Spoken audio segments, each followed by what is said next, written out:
Hello, George Washington University colleagues. My name is Jamie Dillard. I am standing in the Butte College Disabled Student Programs and Services Access Center Lab to provide my part of the presentation that myself and my colleague Nicholas Rodriguez have prepared for you. Nicholas spoke about many things, but he concluded his remarks with highlighting the partnership with Mass Bay Community College. So I want to highlight some specific services and accommodations that Butte College offers for students with brain injury.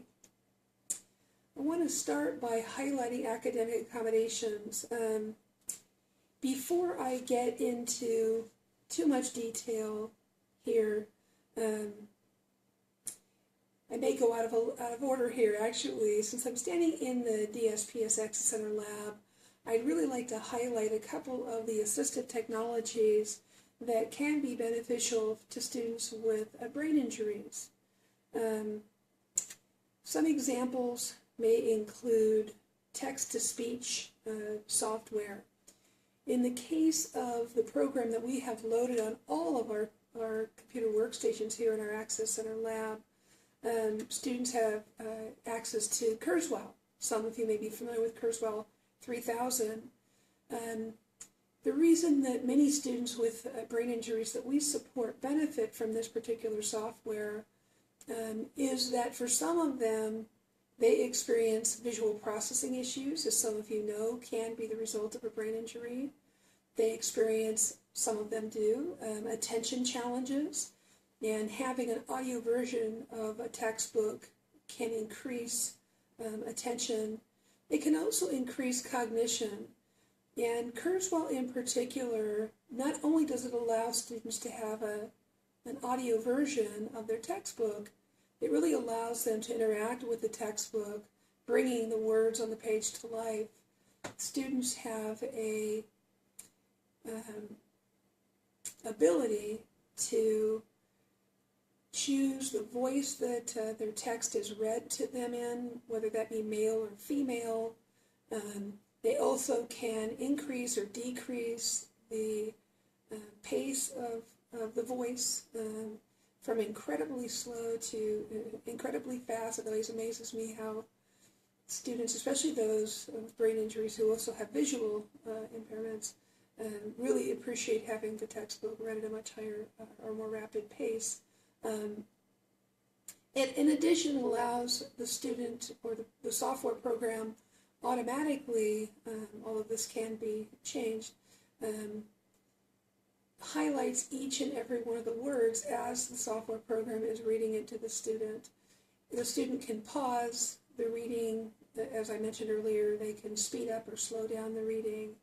It also allows them to get pronunciations and definitions, and just a myriad of other tools. I don't want to go into too much detail. This isn't a Kurzweil presentation. We also have mind mapping tools. Some of you may be familiar with mind mapping that allows students to really create a map of what's going on in their mind. And so some people think of this as thought bubbles. You've seen those in some cartoons, for example. But students can use a myriad of symbols, clouds, for example, to break down terms or concepts to make them more understandable. So a lot of students enrolled with brain injuries enrolled in nursing programs or other medical focused careers benefit from this particular tool because it allows them to represent visually a particular concept. For example, the elements of a cell in the human body, which is a really common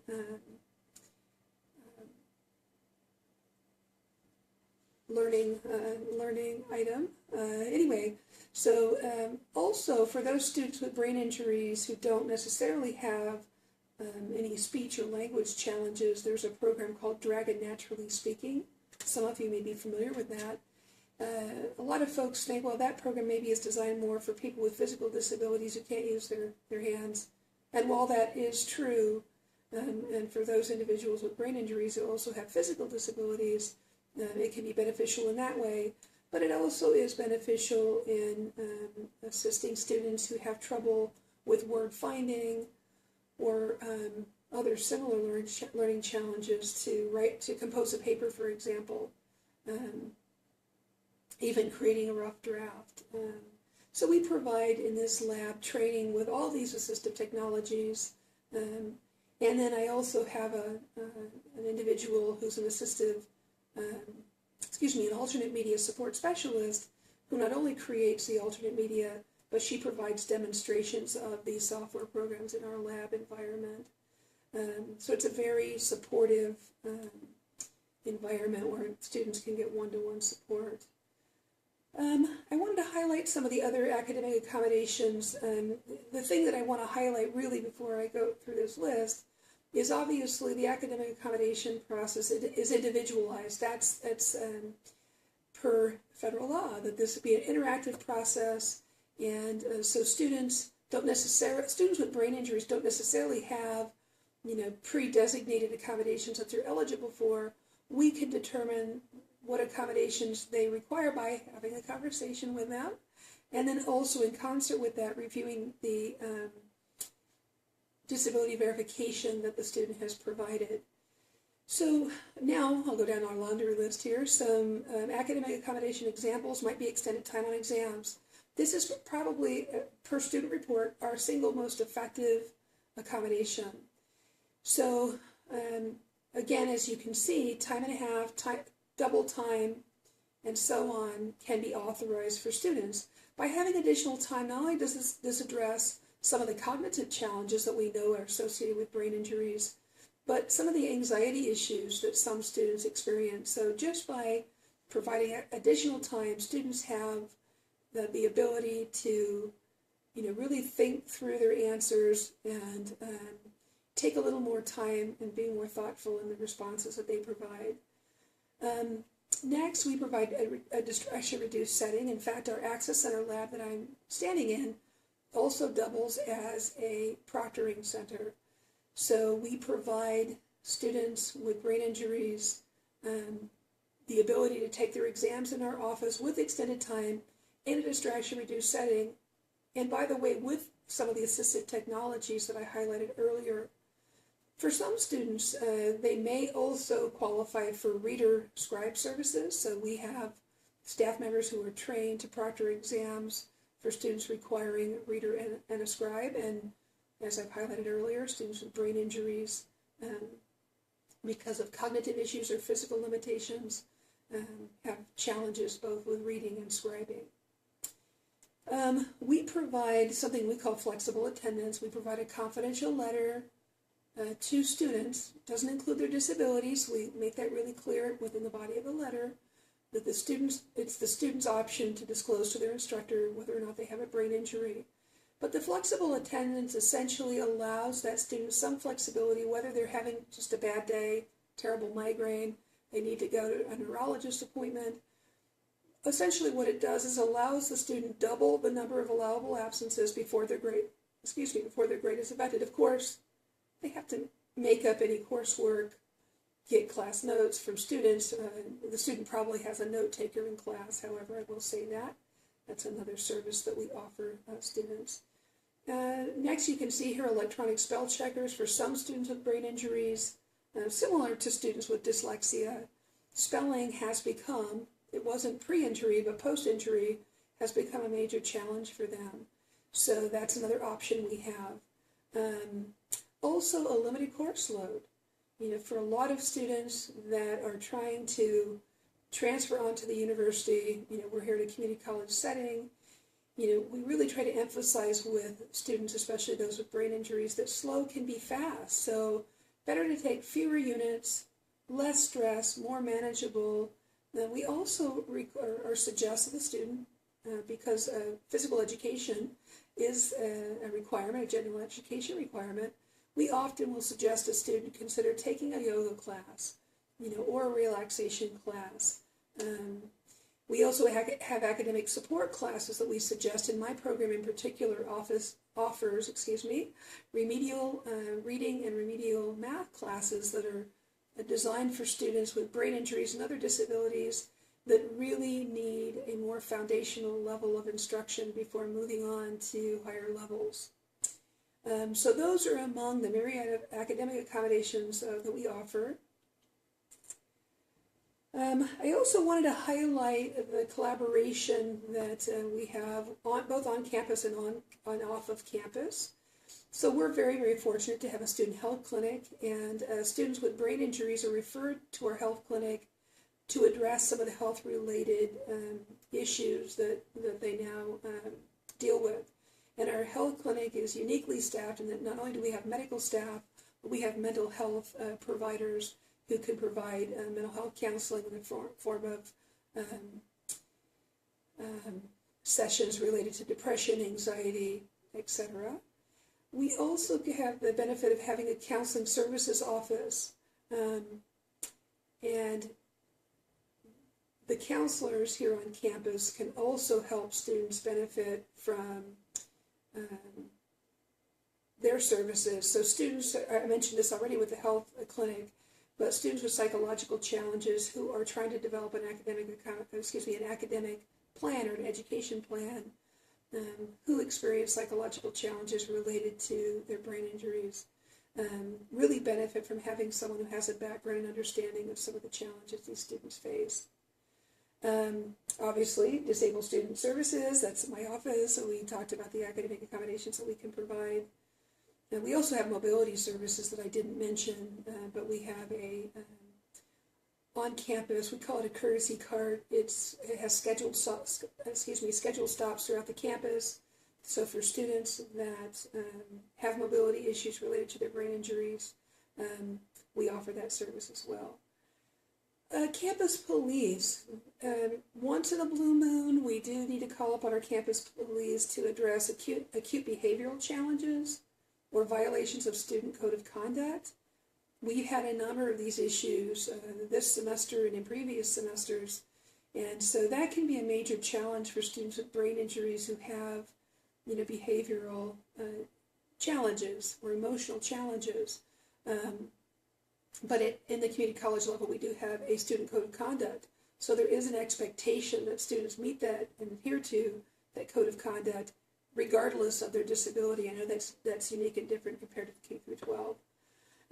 The California Department of Rehabilitation is another agency that's just a real godsend for a lot of our students. I was interviewing a student.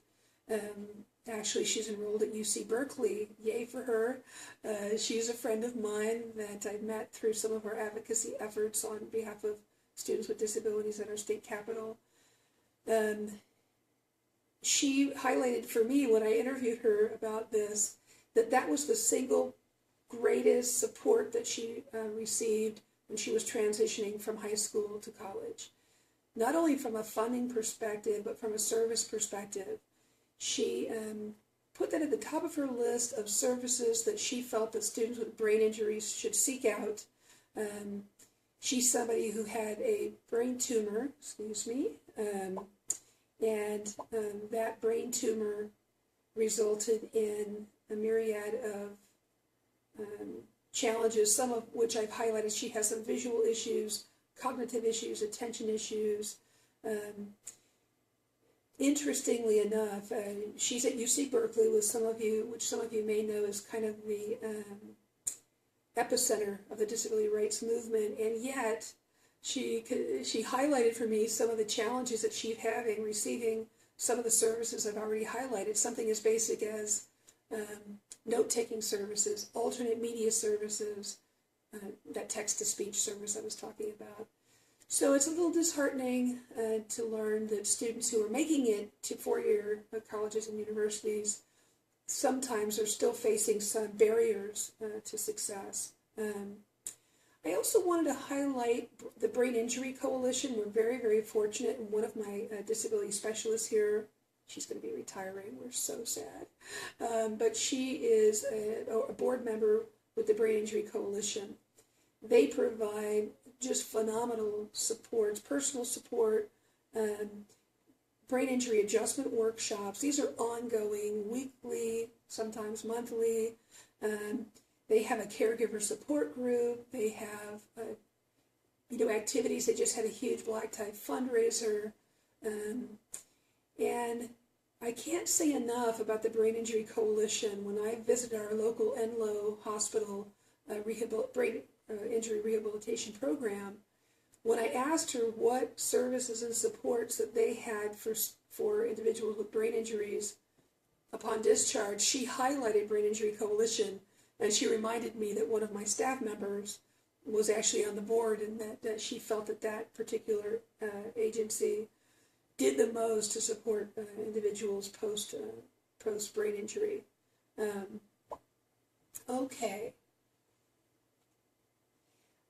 I did want to just highlight one of the agencies. I used to work for the California Department of Rehabilitation or Vocational Rehabilitation, and we really find that partnership that was highlighted by the student with the brain injury who's attending Berkeley is critical. Not only can they do vocational assessments to determine strengths and limitations of students and individuals with brain injuries. Make sure my slide is on task there. Yeah, it looks like it's correct. Okay.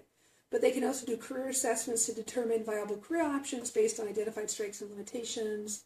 They can also assist individuals with brain injuries to explore the identified career options further by doing internships, volunteer opportunities, job shadowing. These are really critical. I'm fortunate in that the Disabled Student Programs and Services Office is under the umbrella of Career Services here at Butte College. So many students that we support benefit from our on-campus career counseling services as well. The job accommodation exploration, that's going to be important in working with vocational rehabilitation. To look at what are possible job accommodations based on the results of the vocational assessment that the student completed. And then also employment seeking strategies, developing a resume, interviewing skills, other support services, job coaching, mentoring, etc. I'm going to move on. I could speak on this for a day, I think. And then these are just, to kind of start to wrap up, these are some of the brain injury resources that my colleagues and I utilize. So some of you are already aware of some of these. The Brain Injury Association of America, that's their website address there. The National Institute of Neurological Disorders, the Centers for Disease Control and Prevention, National Institute on Disability and Rehabilitation Services, and the United States Department of Education Office of Special Education and Rehabilitation Services. These are some of the national resources like I highlighted. I would really encourage you all to visit the Brain Injury Association of America to find your local Brain Injury Association office, whether it's a Brain Injury Coalition office or another type of a network.